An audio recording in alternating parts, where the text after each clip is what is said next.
hoy es nuestro invitado porque vamos a hablar de algo que nosotros todavía yo lo veo como terciario, pues, aunque dicen que son primarias, las veo muy lejanas. Ayer fue el día de inscripción y no se inscribió uno solo de los candidatos, Julio Montoya.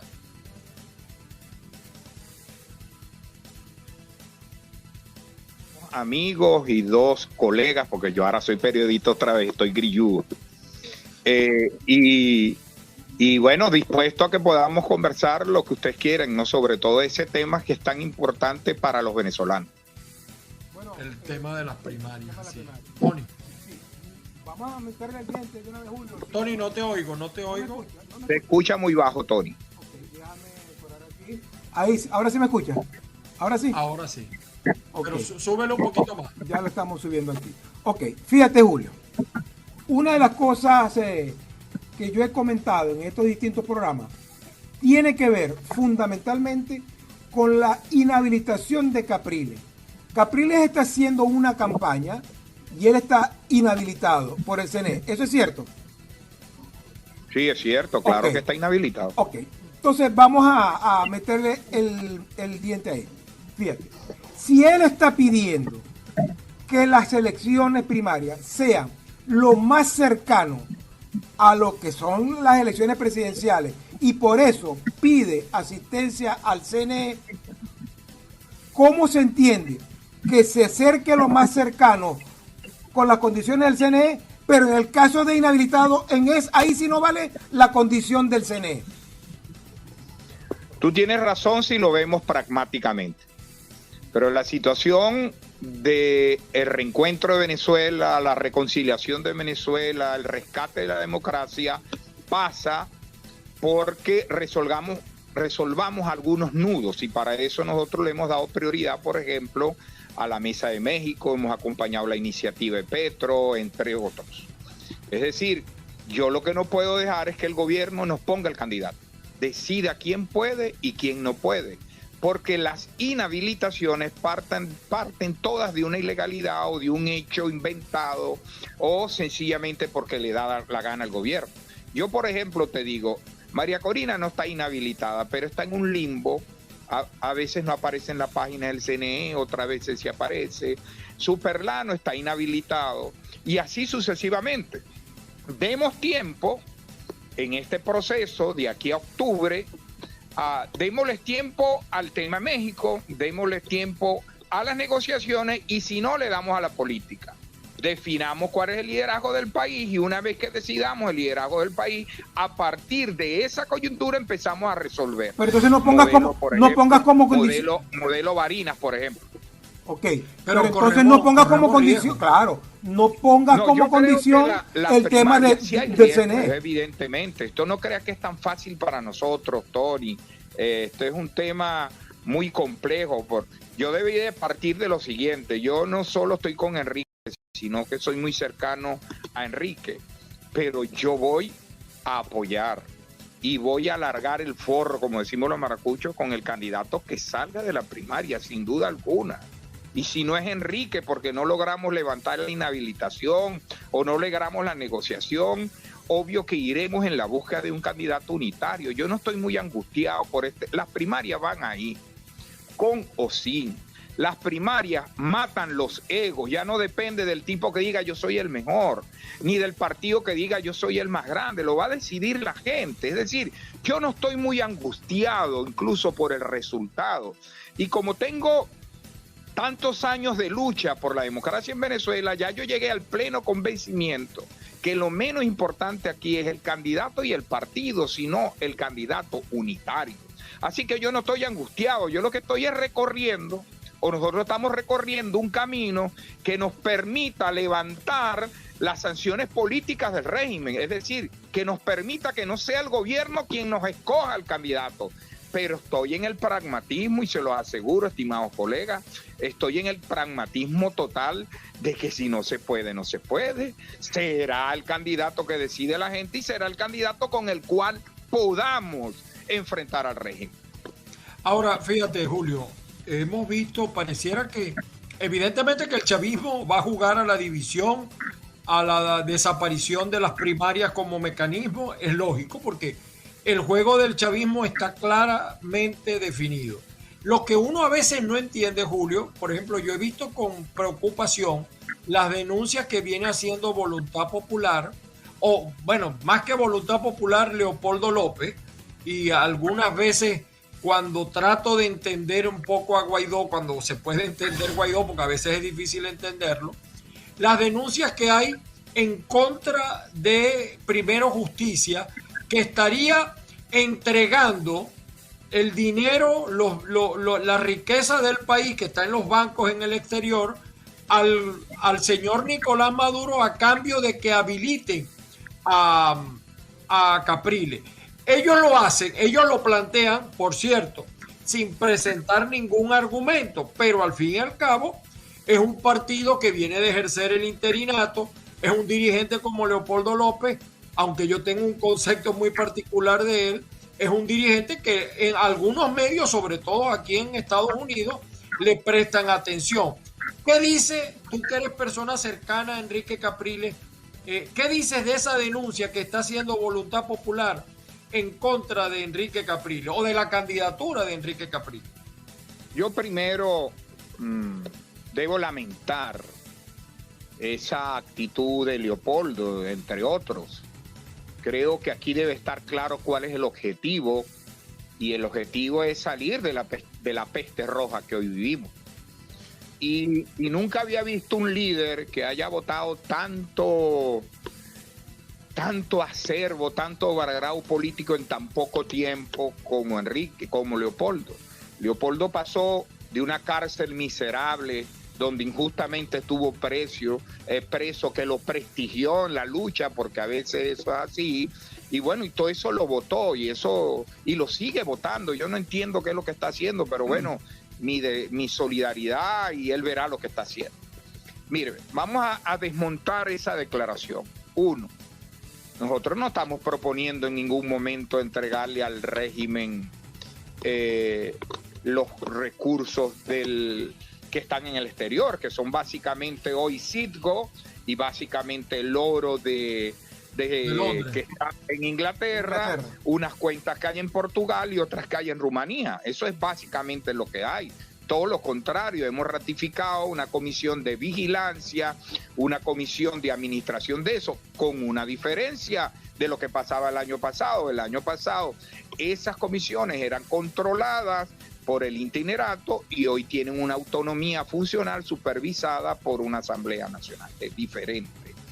Dos, hemos propuesto que salvemos Citgo, porque lo otro es hacerse los locos, pero a la final el resultado es que perdemos Citgo. Citgo hoy tiene el 50% de sus acciones hipotecadas por el bono 2020 que puso Maduro, que puso a cambio el 50% de esa acción, y los bonos no los ha pagado. Por lo tanto, si no fuera por la protección norteamericana, ya nos hubiesen quitado el 50%. Y la otra parte está amenazada por un juicio que hizo Kiristalet, que era una empresa minera que hizo una inversión en el Estado Bolívar, y Chávez la expropió y no les pagó. Ellos le vendieron esa demanda a los fondos buitre, y los fondos buitre han financiado este juicio. Es decir, está a punto, pero en otro sentido, el año pasado hubo unas ganancias importantes de Citgo en 2 años seguidos, producto de la pandemia, entre otras cosas, y nosotros lo que queremos es, vamos a acordar ambas partes, el gobierno o el régimen de Maduro y nosotros, utilizar los recursos de Citgo y entre otras cosas para salvar a Citgo. Eso no tiene que ver nada con la inhabilitación de Enrique. No, eso hay que hacerlo. Lo otro es quedarnos callados. Nosotros que hemos dicho, no debemos financiar algunos bufetes para la defensa de Citgo, porque eso está defendido ahorita por un estatus especial que le ha dado el gobierno de los Estados Unidos. Es decir, esa es la verdad.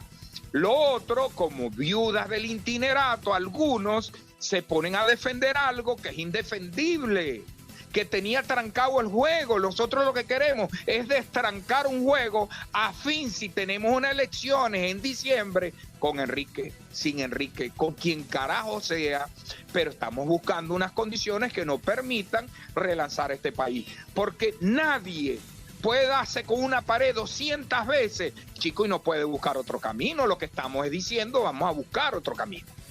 O sea, las primarias son el único camino a juicio de Julio Montoya y de Primero Justicia. Las primarias son el desenlace de varias alternativas, es decir, de negociación política, de búsqueda de condiciones, etcétera. Pero no está en el otro nivel. Por ejemplo, algunos candidatos que dicen, no, es que vamos a ir a elecciones si no tenemos carta de huella, si tenemos otro CNS. ¿Quiénes son esos candidatos? Otro extremo. Aquí está. ¿Te refieres a María Corina? El gobierno no nos va a dar y nos va a dejar lo que más nos incomode. Lo que tenemos que buscar aproximaciones. Tenemos que buscar espacios para reencontrarnos con la democracia. Pero aquí la abstención no es alternativa. Ahora, Julio, tenemos que ir a luchar en condiciones difíciles, sí. Por eso que te digo que las primarias legitiman un liderazgo. Bueno, y con ese liderazgo tendremos casi un año, si no la adelantan, para construir caminos. Porque yo estoy seguro, por ejemplo, yo te puedo decir hoy, que yo estoy seguro que aquí no va a haber elecciones presidenciales solas, que va a haber elecciones generales de alcaldes, de gobernadores, diputados regionales y concejales para meter a todo el mundo en la campaña y no dejar a Nicolás solo, y se van a reservar la Asamblea Nacional para una posible negociación con una mayoría que ahí tiene. Julio. Ese escenario va sin duda alguna. Entonces la oposición tendrá otros problemas. ¿Quiénes van a ser esos gobernadores? ¿Cómo lo vamos a elegir? ¿Quiénes serán esos alcaldes? ¿Cómo lo vamos a elegir? Etcétera, etcétera. Julio. El gobierno no la va a poner fácil. Vienen muchas cosas. Esto está apenas empezando. Julio, ¿me estás escuchando? ¿Me escuchas? Total y absoluto. Fíjate, lo que pasa es que las cosas no se hacen desde la voluntad. Las cosas se hacen bajo otra consideración.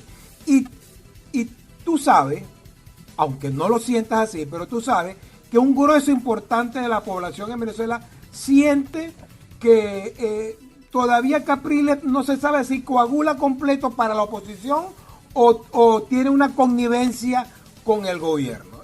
Eso lo sabes tú, aunque lo niegues. Pero un grupo importante de la población piensa eso. Ahora, yo te pregunto, si en algún momento se le levanta la inhabilitación a Capriles y no se le levanta a María Corina Machado, ¿cuál debe ser la actitud de ustedes?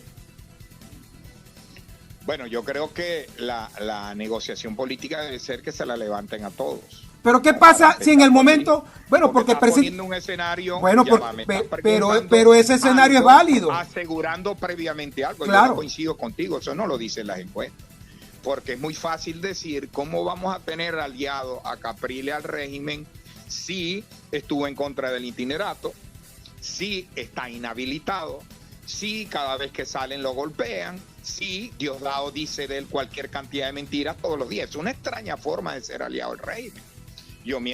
Yo puedo ver a otros dirigentes haciéndole caritas al gobierno, por ejemplo, y yo no me atrevería a decir eso.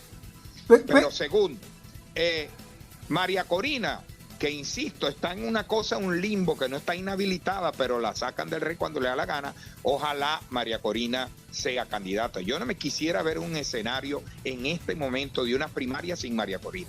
Creo que el liderazgo de María Corina sobre un sector amplio de la población está claro. Nosotros no podemos ir a unas primarias sin María Corina.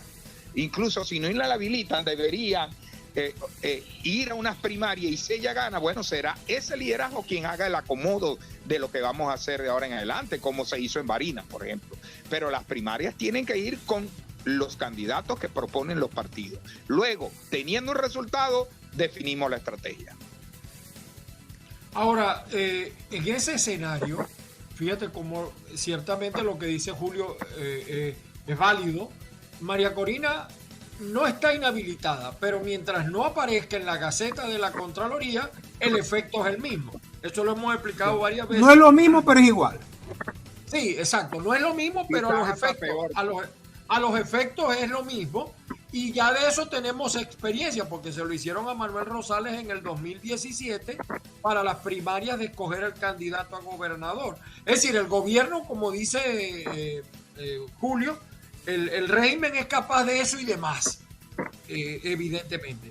Ahora, María Corina tiene que ir a primarias con o sin inhabilitación. Y ese otro escenario se definirá en su momento determinado por el liderazgo que corresponde.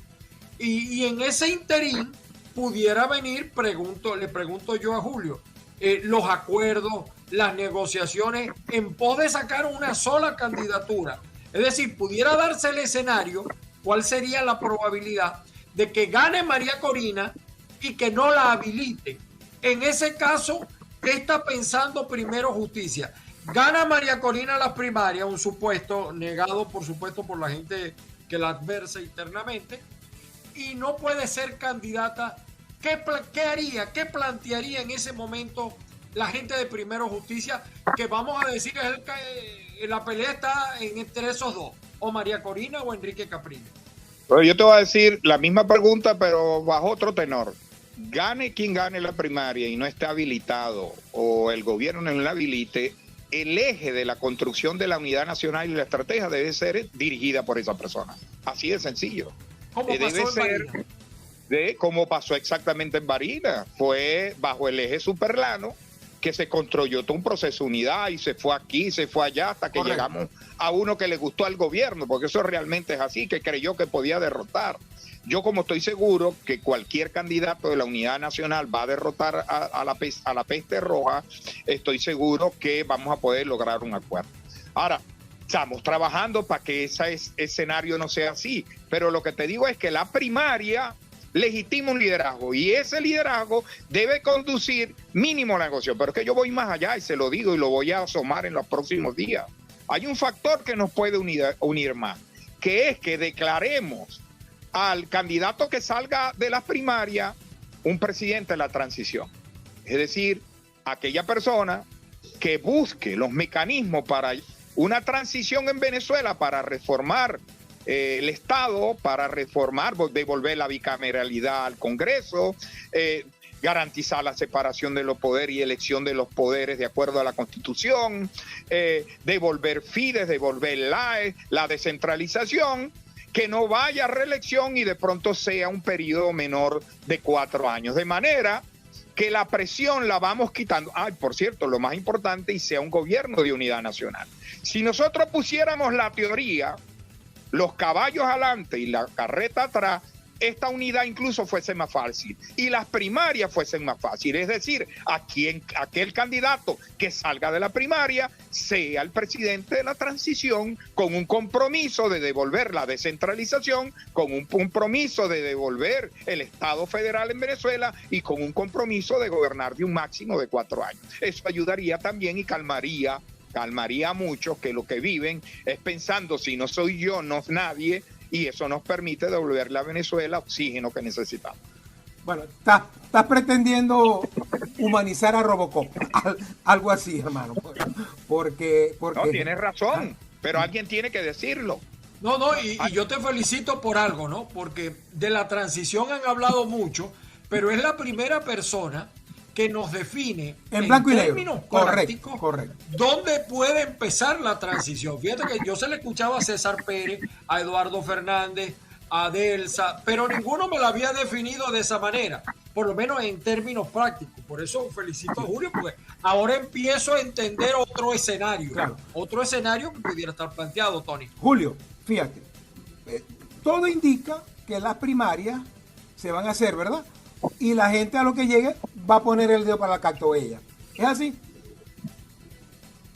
Todo indica que eso puede ser así. Y el argumento en contra de ello es que van a sacar una especie de lista con eso no necesariamente técnicamente se puede hacer. Técnicamente no, pero judicialmente sí, Julio. Ya hemos tenido otro control. ¿Qué más lista podemos estar los opositores en este país mismo? Yo creo que eso es una necedad de algunos que se ponen. Julio, Julio, saber que yo soy opositor. No es así, Julio.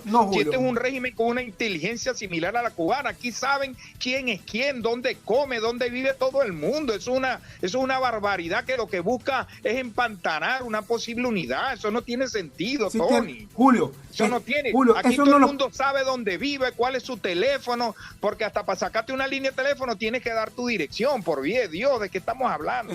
Pero Julio, no lo puedes despachar así tan fácil. Tú lo despachas porque tú estás marcado, todos sabemos cuál ha sido tu historial durante los últimos 25, 30 años, pero mucha gente así. Este proceso, desde los últimos días de Chávez hasta Maduro, hay una serie de personas que no han votado, que se están registrando. Entonces, el miedo es válido. No porque en el momento de eso, pero hay una judicialización, Julio. Y eso no lo puedes despachar tan fácil de que la gente diga, bueno, ya todos sabemos que es eso. Yo no creo que es así. Yo creo que forma parte... Bueno, Tony, yo tengo mucho tiempo en estos avatares. Y te voy a decir algo. Si yo fuese candidato de un partido que no esté organizado en los 300 y tantos municipios de Venezuela, que no tengan maquinaria, preferiría las máquinas y la cartagüeya.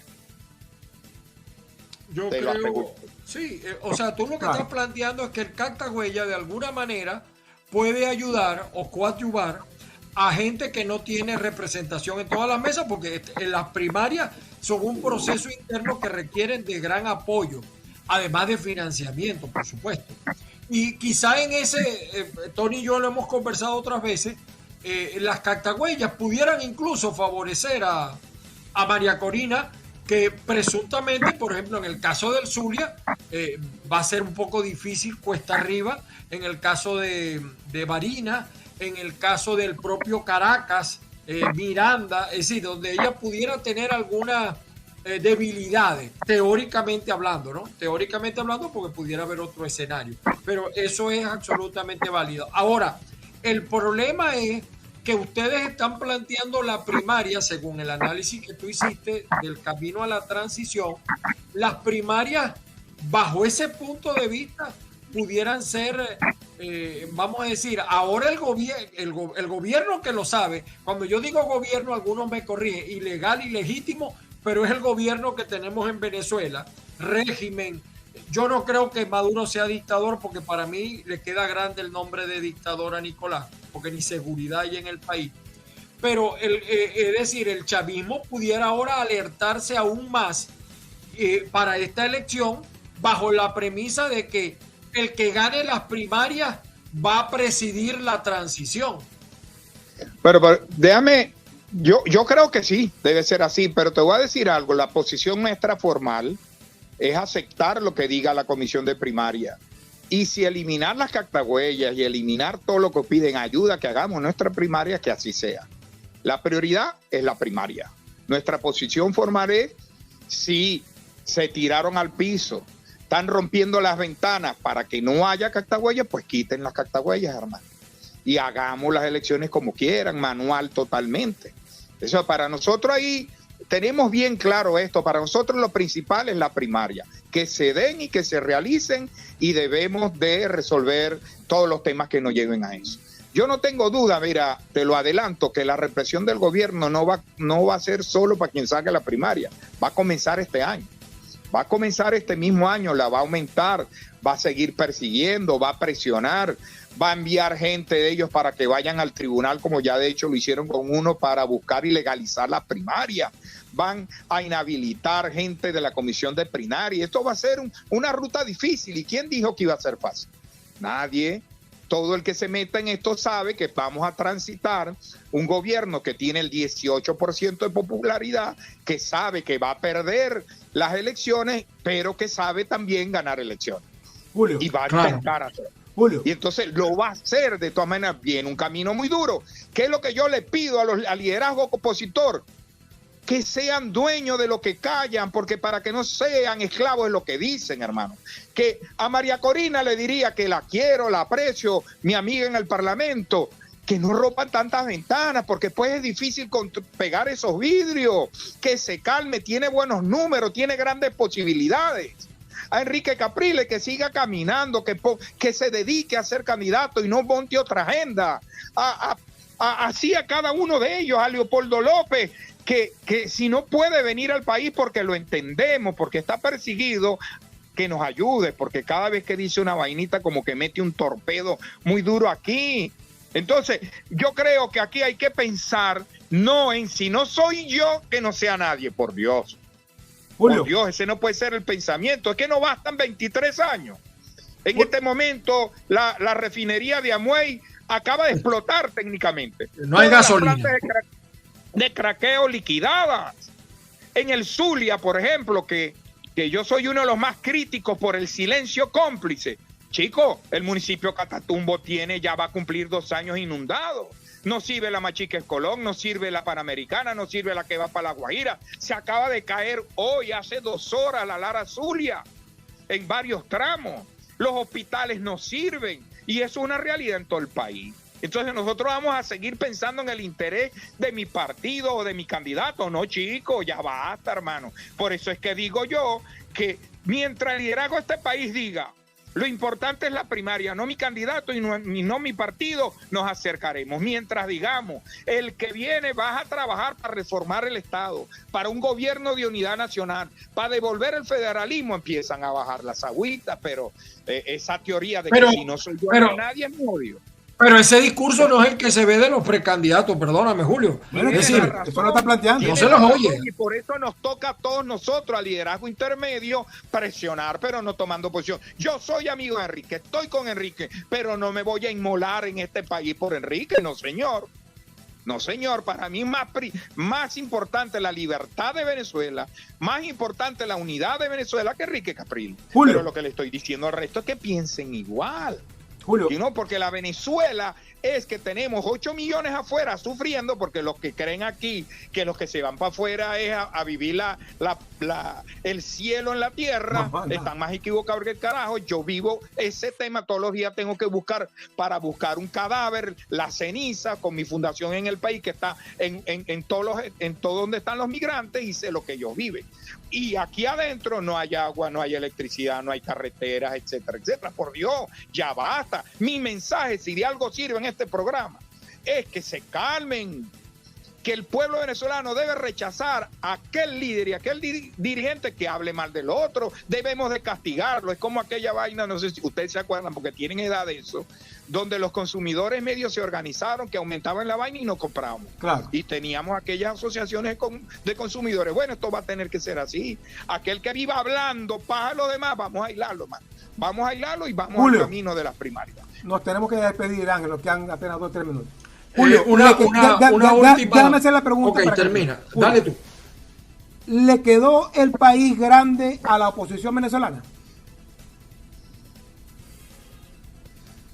Yo creo que a muchos sí. Yo creo que el partidismo y el ego nos retrasó la libertad de Venezuela, sin duda alguna. El problema es el siguiente, Tony, voy a ir más allá. El problema es que cuando tú tienes una empresa y la quiebra, mínimo te botan. O te cambian. Si tú diriges, eres el gerente de un almacén y no se aumentan las ventas y lo quebraste, o te votan como gerente o te pasan por otro cargo. El tema es que los partidos en Venezuela, todos, la dirigencia, fracasa, se equivoca, pero no los cambian. Entonces, yo creo que esa es una reflexión que tenemos como que guardárnosla. Yo quiero la unidad y quiero un candidato, pero yo creo que la Venezuela, incluso ganando nosotros con el candidato que sea, va a cambiar todo, y los partidos políticos y sus líderes van a cambiar, y algunos partidos se van a acabar. Yo creo, además sería bien bueno, yo creo que ya basta. Yo creo que ya basta de unos liderazgos que pusieron primero los intereses de su partido, sus egos, y además no... O sea, yo no me puedo pasar, me abstengo, participo, me abstengo, participo aquí, participo allá. Voy a unas elecciones, no gano nada y nadie paga, pero por Dios, mínimo la dirigencia debió renunciar mucho de los jefes de los partidos nuestros. Una última pregunta, no es la última, pero la penúltima, diría yo, porque la última es cuando uno se muere. Mira, yo vi el acto de Capriles donde lo agredió un grupo de mujeres, 2, 3 mujeres, o una mujer en específico. Ella era dirigente, supuestamente ella es dirigente del chavismo. Ahora, lo que yo no entiendo, Julio, si Capriles tiene gente que lo respalde, tiene pueblo que lo respalde, ¿por qué esa gente que estaba allí no impidió esa agresión a Capriles, sino que él vino y se escapó y recibieron golpes? Es que no había gente allí que defendiera a Capriles. Te lo digo porque en mis tiempos de dirigente, yo tengo 60 años, cuando pasaba eso, nosotros en Copey preparábamos unas mujeres para que enfrentaran a las otras y que fuera pelea de mujeres. Pero en este caso Capriles se vio solo y prácticamente la mayoría le cayó encima y se fue. Queda un poco mal eso allí, mal interpretado. Bueno, primero fue una dirigente del PSUV y hoy nuestra presidenta del partido acudió a la fiscalía para solicitar, por supuesto, una investigación de los hechos y la sanción que establece la ley. Dos, creo que tiene razón, hay una falla de seguridad impresionante en ese acto. Creo que él se confía demasiado porque él va a toda su gira así, él no va con escoltas, no va, pero creo que el partido o la fuerza que lo acompañamos debemos crear un anillo de seguridad alrededor del candidato sin duda alguna, que no sea duro, que permita que él pueda hablar y tocar a la gente, pero que esté preparada para un acto como este. Y evidentemente usan mujeres para buscar que algún líder masculino la golpee o algo y acusarla por eso. Por eso que creo que hay que buscar mujeres para mujeres y hombres para hombres. Bueno, nos tenemos que despedir, ¿no? El día de hoy. Saludos también a la gente de avilaradioonline.com y a la gente de Azúcar FM en Portugal para todo el público español en Europa. Tony Romero, despide. Sí, nos tenemos que despedir. Ya ustedes en la conversación también vieron que el más bisoño en edad soy yo. Julio dijo una cosa, el otro dijo que tiene más de 60 años, así que ya vieron que el más bisoño soy yo. Julio, 30 segundos. Algo que quieras añadir que no te hayamos preguntado. Primero agradecerles por la oportunidad. Y yo sé que en política es muy difícil hablar con el corazón, pero yo le quiero pedir al liderazgo de Venezuela que no todo es pragmatismo. A veces usar el corazón es bueno para todos. Y yo creo que llegó el momento de poner los intereses de todos antes que los nuestros, antes que los de nuestros candidatos y antes de nuestro partido. Venezuela nos necesita, ya nos hemos equivocado demasiado. ¿Hasta cuándo? Juguemos solo y solo para salir de la peste roja. Bueno, nos tenemos que despedir hasta una próxima oportunidad. Hasta luego.